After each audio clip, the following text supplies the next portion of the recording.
सभी को राधे राधे। 30 दिसंबर 2025 और आज की वाणी है, इंद्रियों और मन का दुलार नरक की प्राप्ति कराता है। अब आप इस बात को समझिए थोड़ा ध्यान से।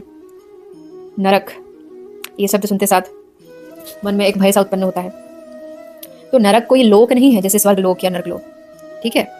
यहाँ पे बात की जा रही है इंद्रियों की। इंद्रियों और मन को अगर हम दुलार देते हैं, यानी उनकी कहीं मानते रहते हैं, तो हम अपने जीवन को नरक तुल्य बना लेते हैं।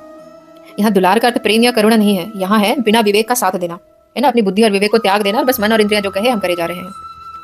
जैसे मन बोलता है अभी गुस्सा कर लो, हम कर लेते हैं। मन बोलता है आज ये काम ना करें, ये छोड़ दें, कर लेते हैं। इंद्रियां चाहे तो जो अच्छा लग रहा है वही करें। अब होगा क्या कि जब आप सिर्फ अपने मन और अपने इंद्रियों की बात मानने लगोगे और बुद्धि को नौकर बना लोगे, तो एक ऐसी स्थिति उत्पन्न होगी जैसे मन अशांत रहने लगेगा, इच्छाएं बढ़ती जाएंगी, संतोष खत्म हो जाएगा, बार बार पछतावा होगा, भीतर एक खालीपन सा बढ़ जाएगा। तो यही अवस्था, ये जो स्थिति है ना, ये जीता जागता नरक है। महाराज जी कहते हैं भगवान तुम्हें दंड नहीं देते, तुम खुद ही मन को खुली छूट देकर अपने लिए नरक बना लेते हो। तो क्या मन और इंद्रिया गलत है?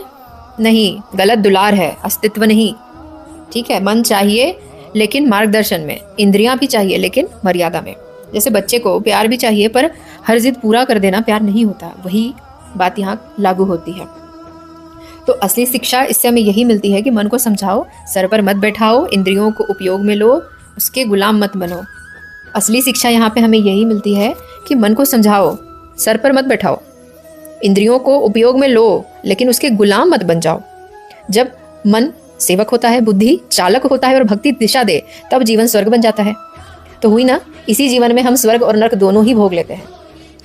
इससे बुरा नरक और कुछ नहीं हो सकता जब हम मन के गुलाम बन जाएं। सीधे सीधे सार में अगर मैं बात कहूँ तो मन और इंद्रियां जो चाहे अगर हम वही करते रहें तो हर चीज़ें धीरे धीरे हमारे दुख का कारण बन जाती है।